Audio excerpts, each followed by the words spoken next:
Check. Check one. Check 1, 2, 3.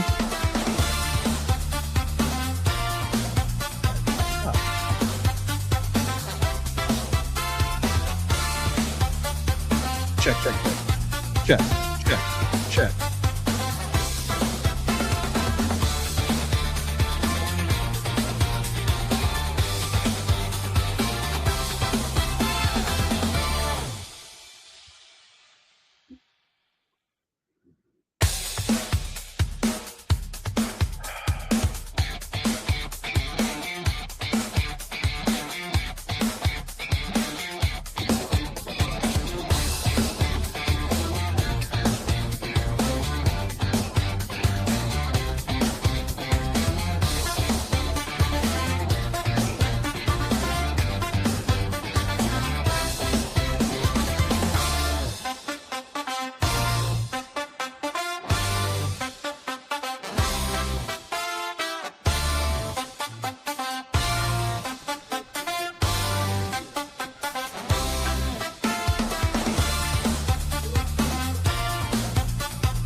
We welcome you back in here on the IFL Network. The Northern Arizona Wranglers fall in a thriller of a contest, 42-40 to the San Diego Strike Force. There you see head coach Taylor Jenniser of the Strike Force getting his first win of the season. Ed Cole alongside James Poovey here. And Ed, wasn't that an exciting game? We got some highlights we'll have for you here in just a little bit on our post-game show, but you've got to be pleased if you're Coach Ron James with the effort from the first game tonight in San Diego. Yeah, it's always disappointing to lose, JP, especially the opener, and the guys fought so hard on offense, defense, and special teams. Yes, Manny Higuera missed that extra point, which would kind of have changed the game plan on that last touchdown to Marlon Cook Jr. would have been a different kind of game plan. But the fact that they weren't able to convert on the 2-point conversion because of the offensive pass interference on Marlon Cook Jr., which wiped up that Nolan Suso 2-pointer conversion that would have tied it up, JP. And then Atkins gets picked again by Herman Smith, his second interception of the game. So there were a lot of things that led to this loss. It wasn't just Manny missing that extra point, which would have changed the game plan and the way things would have ended. Had he made that extra point, it would have been different. But it was so many different factors. 4 interceptions by Ramon Atkins. Of course, that's unacceptable. One interception is too much, JP, let alone 4. Yeah, it's tough in the indoor football league to play catch up, and especially when you shoot yourselves in the foot with turnovers. Too many interceptions. We had some penalties as well down the stretch there, especially in the closing moments of the ball game. But all in all, a valiant effort for the Wranglers. I was very pleased with the performance they put on tonight, although obviously they didn't get the win, and they'll have a long bus ride back to Prescott Valley tonight. And they'll lick their wounds, and they'll get ready to go for Saturday's home opener against the Jacksonville Sharks. Yeah. I want to give props out to our guy KP. Kieran Page, he had yeoman duty tonight, JP, with Kobe Smith being out because of the injury. He played both sides, offense and defense, and he played really well on both sides. So we got to shout out our guy KP for putting in that extra duty tonight.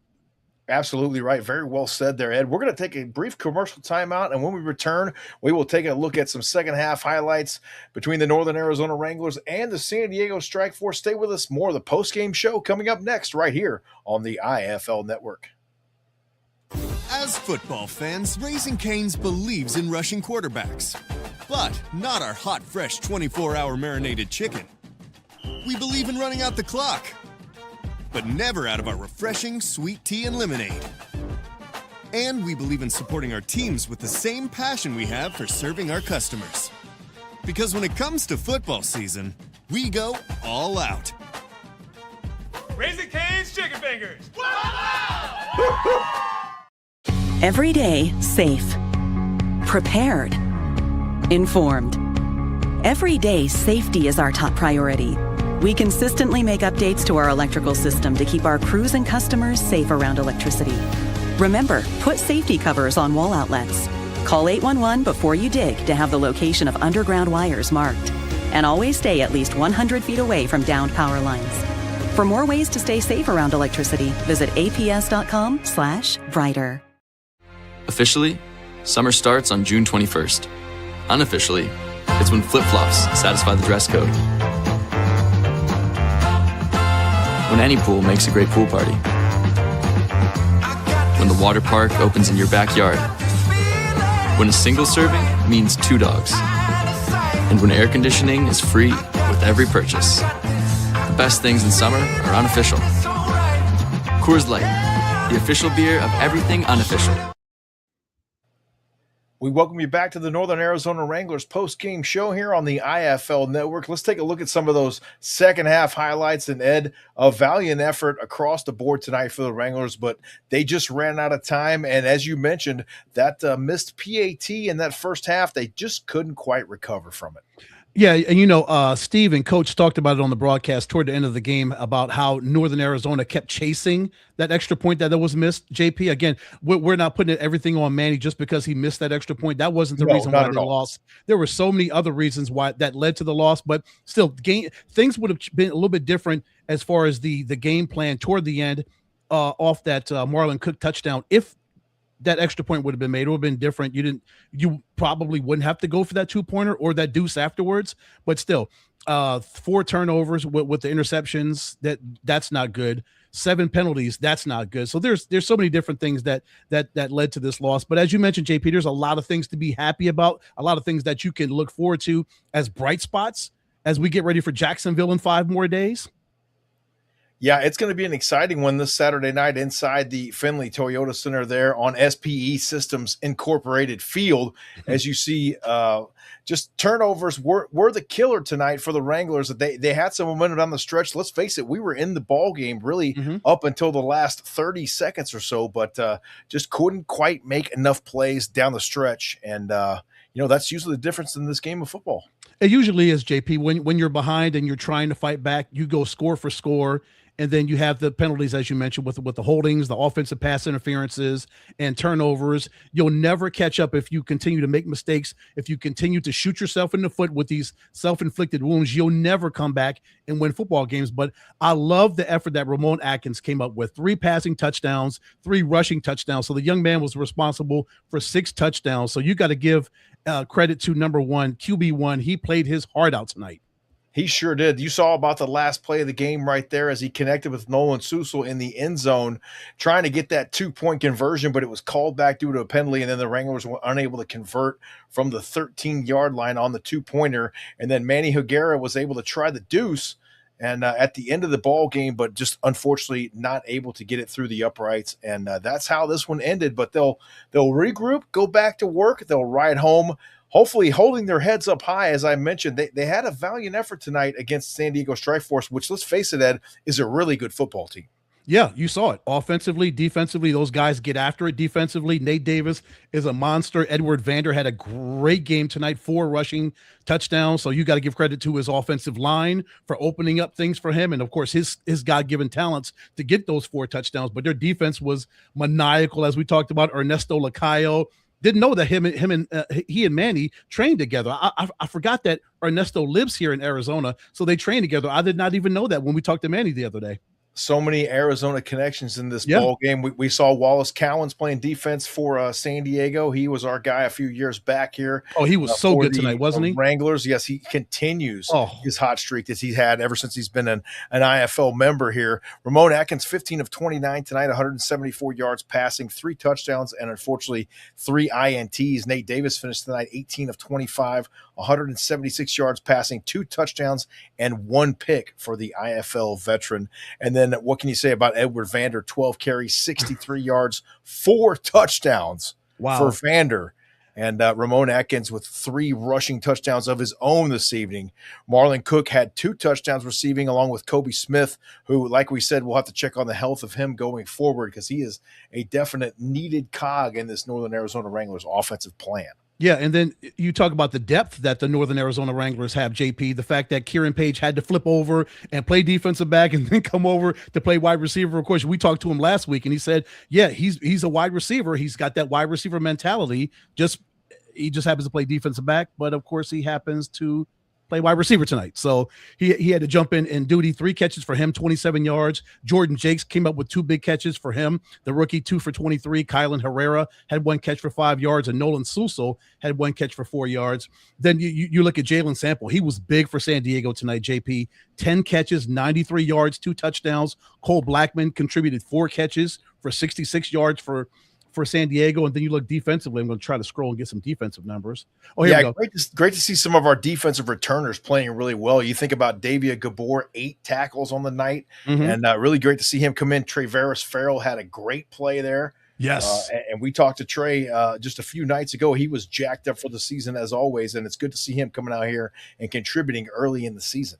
And it was interesting when they talked to Marlon Cook on the sidelines. He mentioned that them playing man defense was disrespectful, and the fact that they wanted to get back at the defense for them playing disrespectful defense. But then you hear Coach and Steve talk about how the coach's game plan for Ramon Atkins, that they had to play man defense because they respect his game that much, that they've got to have those defensive backs play tight on those wide receivers. They can't play zone against Ramon Atkins. I messed up just like You're good. They did on the broadcast, but you can't play zone defense against Ramon Atkins and not expect him to destroy your defense. That's why they play man defense, because they respect his game that much. Yes, exactly right. He is the guy that can pick you apart if you give him just the slightest of windows, and we all know about his prowess at the quarterback position. But he'll lead the troops back to Prescott Valley tonight. They'll get on the bus here in probably, I'd say, an hour or so, and make what is probably a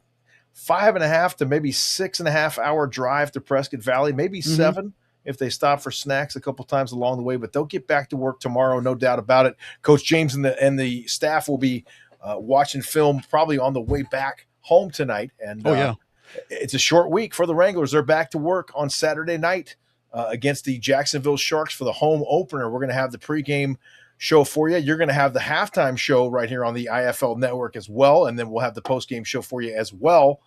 And I'm excited. It's going to be a great week as we get ready for the Wranglers home opener against the Sharks. Me too. JP, I wanted to ask you about the rookies. What did you see from these guys? All of them stepped up in big-time duty tonight. I was really impressed by all the young men that are new additions to this Wranglers football team. What did you see from them? I think they all played really well. It's not easy to come in here and fit in with a lot of these veteran players. Of course, there's rules as far as how many veterans and how many non-veteran players you can have on your roster. But I think the rookies came in here and really got some valuable live bullet reps, which obviously there's no substitute for those at all.